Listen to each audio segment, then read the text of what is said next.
You're being profiled.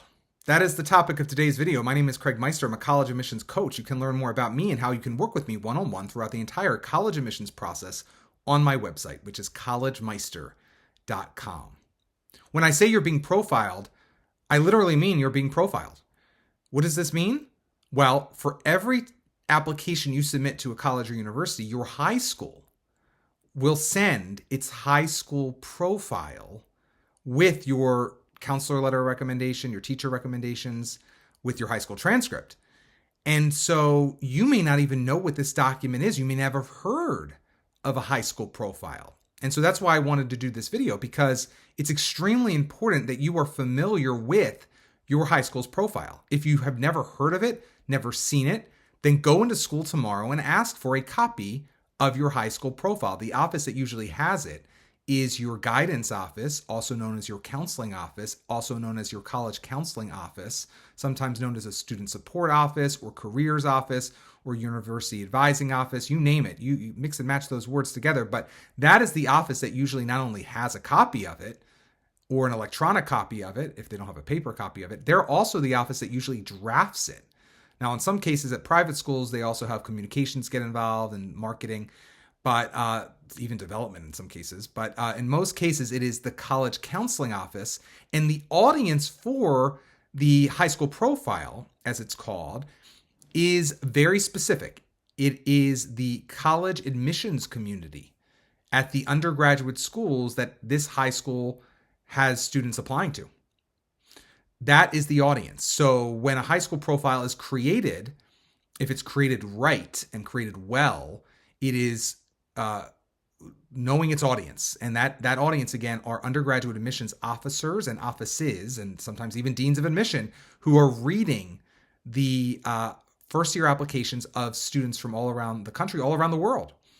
Now, the sad news is there are some high schools that don't put a lot of effort into their high school profiles.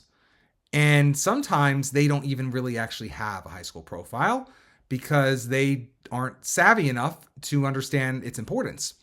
It doesn't really cost any money to create a high school profile. You don't need much to create one. It doesn't have to be a PDF document that is particularly well airbrushed and with lovely high resolution photos or anything. It doesn't have to be printed out even these days because of so much being done electronically. So it's really, in my opinion, not even an access issue. It's just really a knowledge issue on the part of these high schools, maybe in far corners of the United States or the world, who don't maybe often send students to four-year colleges and universities, and therefore may not have a college counselor full time. They may not know they even should have a high school profile, but they should. And you are being profiled actually on the profile. I always call the high school profile the actual high school's resume. I, of course, encourage all of my students who are applying to college to have an extracurricular resume at the ready so that they can upload that to many colleges' supplements or directly to the college's application. Or if they can't fit that, they could at least copy and paste key elements of that resume into the application that the student is filling out. And by the way, if you want to create an extraordinary extracurricular resume, you should click the link below this video where you can buy my course, How to Build an Extraordinary Extracurricular Resume. It's a short course. It's only an hour in length, and it's maybe even less than an hour, and it will teach you everything you need to know about creating the unique genre of resume that is an extracurricular resume for one's a college application. But in this case, a high school profile is very much the high school's resume. It's usually 2 pages. Sometimes it's 4 or 5, but usually it's 2 pages. And it includes the key information, quantitative information, qualitative information that will help colleges put the school in context compared to all the other schools that are being evaluated in the application process for students all around the country, all around the world. Now, why do I say you're being profiled in them? Well, there is information that can help colleges learn more about you or assume that they know more about you in these profiles. And so this is why it's sort of like a double-edged sword. And just like profiling as it's used in colloquial terms in the United States is often looked askance at, people are a little suspicious of profiling someone based off of some characteristic. You don't want to profile women as being a certain way because you may be wrong about this particular woman. You don't want to profile a Hispanic man for being a certain way just because there's a stereotype that Hispanic men are a certain way, that this Hispanic man may not be that way. So profiling in the United States right now is very much out of style. But your high school profile does profile you whether you like it or not. And what do I mean by that? It will not have your name on it, but a high school profile does usually report average SAT or ACT scores. It usually reports average grade point averages, courses available at the school, how many courses you can take in a particular level of rigor, like AP or IB or ICGSE or standard or honors or scholars or gifted and talented or whatever your school system or school offers. They also usually explain the demographics of the school community in terms of race or gender or sex or whatever you want to call it. They'll use different acronyms or names in some cases. They'll talk about the value system of the school or the school's mission or what school district it's a part of, the neighborhood surrounding the school or the zip codes that students come from. And so what's interesting here is that none of these little bits of information could really apply to you. But you can sure as heck believe and bet that your application, the one that you drafted, the one that you submitted, in most cases on the Common App, but maybe on other applications as well, depending on where you're applying, you thought that you owned your chances of getting into a particular school and you were being judged based off what you chose to share. Maybe, again, your high school would send your transcript. That's the corroboration of the grades that you've earned. And of course, your teachers will write a letter of recommendation and a counselor will write a letter of recommendation, but you thought that was the extent to which you were going to be judged by things beyond your official control. Well, you were wrong, because the high school profile is not only the high school's profile, it also sort of profiles you, and colleges use it to profile you rightly, wrongly, fairly, or unfairly. And so if, let's say, your high school profile says that this is a school that's officially designated as a Hispanic serving public high school or something, and you have a name that could go either way as Hispanic or not Hispanic, you might be considered differently from other applicants based off of that information, because they are assuming you're going to a school that's heavily Hispanic, even if you chose not to indicate your race, your culture, your heritage on your own application, because maybe just philosophically you don't want to do it, or maybe you just skip that page, you were in a rush, whatever the case may be. This profile is starting to color how colleges view you based off of how they're trying to fact find information in this profile about what is the sort of the typical student at this school. It could start overflowing and bleeding into how you were viewed by a particular college or university. Good, bad ways, innocuous ways. It can happen. It will happen. You will be profiled based off of information the college admissions officers are reading in the profile for the high school. It will impact your application. You will be profiled. So let's say, here's another great example. So let's say you have a 1390 on the SAT and you worked your butt off for that 1390. But your high school profile says that the average SAT score, let's say the middle 50%, is 1400 to 1460 at your high school. Well, all of a sudden, your high school profile just profiled you as a below average student. And that's not good, because your greatest competition are the students at your school, rightly or wrongly. And this is how most colleges consider it. So now all of a sudden you worked your butt off. You earned a good score. For 1390 is a good score in my estimation, a lot of people's estimation. It's a definitely above average score in the United States of America and the world. But because your high school profile shared more information about the overall student population of probably last year's graduating class, not this year's graduating class, you now just appear below average. The same thing can happen vice versa. You could appear quite impressive to a college if you got a 1390 on your SAT score. If you go to a high school where the middle 50% of the SAT scores as reported on the high school profile are 1050 to 1150. All of a sudden you seem like a genius compared to all the kids in your school.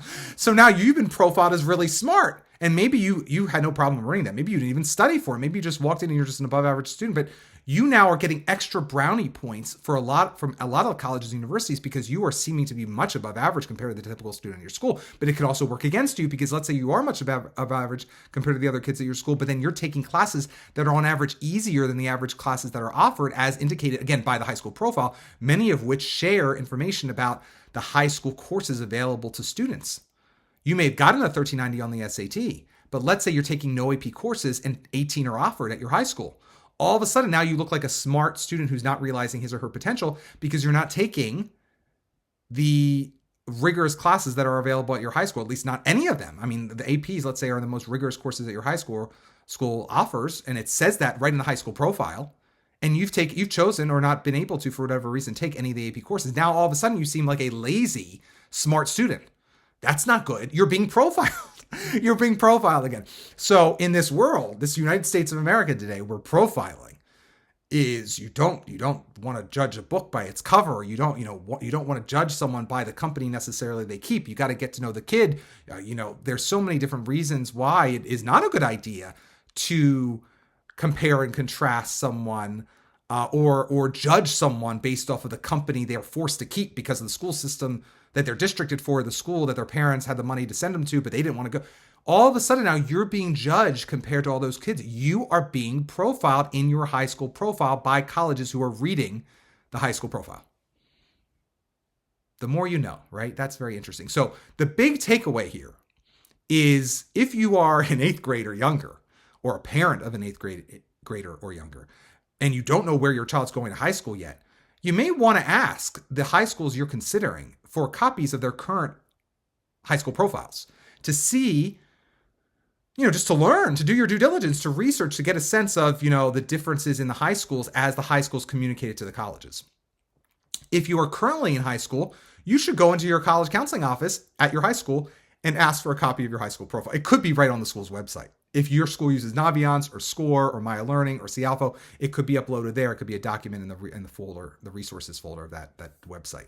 But if you don't know what I'm even talking about, or you don't even know how to get to your high school's website, or maybe it's a really weak website, you might just want to go into the college counseling office or the counseling office or the advising office, whatever they call it at your school, and ask for, or the careers office, as they sometimes call it in Great Britain.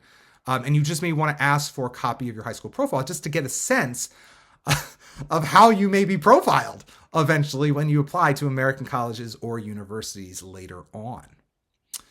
If you're a parent, you have every right to ask for this too, politely. Always ask politely and gently and nicely and diplomatically. You can email, you can call your high school's counseling contact that you have available to you. Now, the other thing I should just mention is it's very edifying to see your high school profile, because you at least can gird yourself as you apply for some things that could be out of your control a little bit.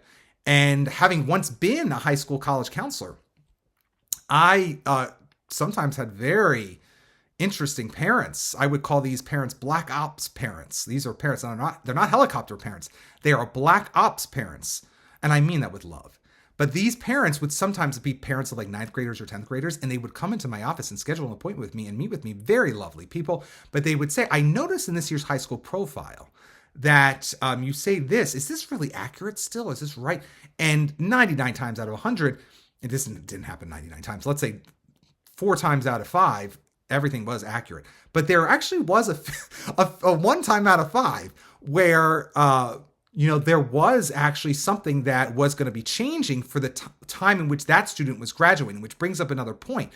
Every year, the high school is supposed to, if they're on top of things, update their high school profile. Now, when I was a director of college counseling, I would update that high school profile every year, of course. Every August usually is when I would update it, so I could start popping out letters of recommendation, transcripts, and the high school profile every time I sent it out on behalf of students who were applying rolling and early action and priority and early decision. I wanted to get those things out in support of my students.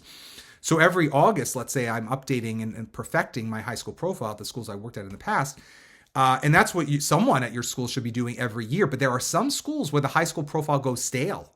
That's not good, because in a situation like that, there could be old information about a school that was true about the school in the past, but it's not true anymore. And it could really be deleterious to your chances of getting in.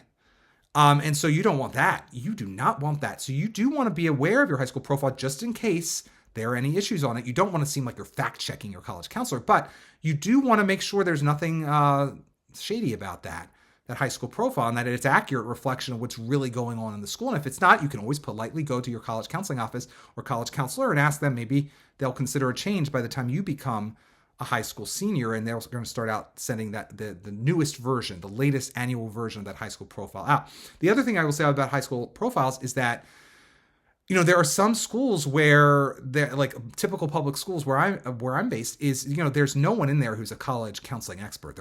They're school counselors, lovely, hardworking individuals, but no one specializes in college counseling. They're all general school counselors, so they have to be very broadly knowledgeable about how to deliver school-based counseling. But they are also responsible at that school for supporting students as they apply to college. In those situations, they may not even know what's best to put on that high school profile. And they're trying their best, but they don't know any better. Don't be mean to any school counselor who maybe drafted a high school profile and didn't know better than to put something that maybe they shouldn't have put on there. Maybe they shared a little bit too much. Maybe they share a little bit too little. There are lots of high schools, public and private, whose high school profiles are like half a page. And in my opinion, that's probably way too little information. But you can't get angry.